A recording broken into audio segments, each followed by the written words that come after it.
Ikinulong at binugbog. Yan daw ang sinapit ni alias Totoy na nagpakilalang driver at personal assistant ni Rian Ramos matapos munang magnakaw ng angpaw na may pribadong larawan. Inireklamo niya ang aktres pati ang beauty queens na sina Michelle D at Samantha Panlilio sa NBI. Handa naman sina Ramos at D na sagutin ang mga paratang. May unang balita, si John Consulta. Kasama ang Volunteers Against Crime and Corruption o VACC, nagtungo sa tanggapan ng National Bureau of Investigation sa Pasay City si alias Totoy, 40 anyos, na nagpakilalang driver at personal assistant ng aktres na si Rian Ramos. Inireklamo niya ang kanyang amo, kaibigan nitong beauty queen actress na si Michelle D, 2 bodyguard at 2 member ng PNP. Kwento ng complainant, noong January 17, pagkagaling sa isang taping, bigla raw siyang persang iniakyat sa condo unit ni Ramos at D. Pinaamin daw siya tungkol sa angpaw na umunoy kinuha niya mula sa condo unit. Naglalaman daw ang angpaw ng ilang mga sensitibong larawan. Kinausap ako ng pulis, nasa iyo ba talaga? Sabi ko, wala po sir. Sabi ko, sa condo unit, kinulong daw siya ng 3 araw habang paulit-ulit na binubugbog ng 2 bodyguard ni D. Bigla pa akong hinatak ng 2 bodyguard. Tapos yun, nagbubugbog nila ako sa loob. Sinisipa ako, suntok, kahit sa gilid ng CR. Si D, kasama raw sa gumulpi sa kanya. Binugbog ka muna ni Michelle. Sino Michelle? Michelle D. Paano kanya binugbog? Pinatayo ako niya, tapos pinikmurahan ako, sabi niya, akin na. Sabi niya sa akin, para matapos ang ano natin, usapan, akin na yun. Tapos sabi ko, ma'am, wala po sa akin. Pag sabi ko, wala, titirahin na naman niya ako. Binugahan niya ako ng alcohol, buong katawan ko, pati mata ko. Tapos yung ginawakan niya dito, tinusok mata ko ng 2 daliri niya.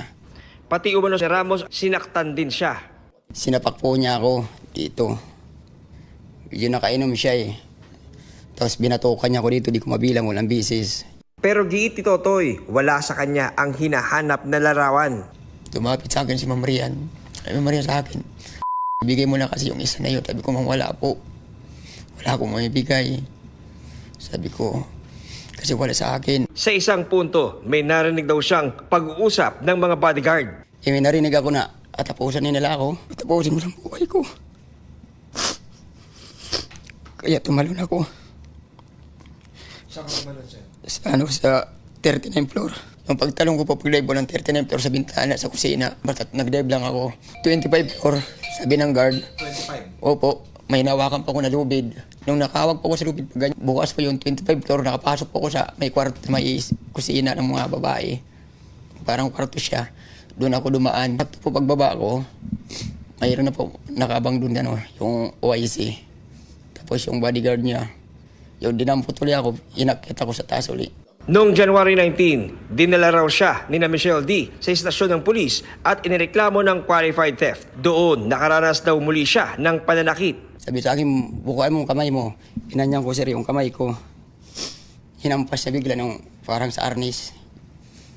Yung parang ano siya, kawayan. Bigla itong sir na mula, mabas agad ng dugo. Tapos paglabas niya, yung isa naman medyo mataba na mababa na pulis. Pagpasok niya, nakachinilas lang kasi ako eh. Paka niya pa ako, didiin niya. Noong January 22, nakalabas daw siya ng police station, makarang i-dismiss ng Makati Prosecutor's Office ang reklamong iniyain laban sa kanya. Ipinakita sa amin ni alias Totoy ang mga sugat na kanyang tinamo na resulta umano ng ginawang pananakit sa kanya. We took recognition of the case kasi may timbang. Una, yung he was detained for 3 days. Tapos physically, sinaktan siya. Kung ang ebidensya ay nagbibigay para sampahan ng isang kaso, itong mga nasa likod ng krimen na kanyang binabanggit ay gagawin natin. Kasama rin sa kanyang inireklamo ang kaibigan ni Ramos at D na beauty queen na si Samantha Panlilio na nanakit din daw sa kanya. Ang kanyang reklamo, pininumpaanan niya sa NBI.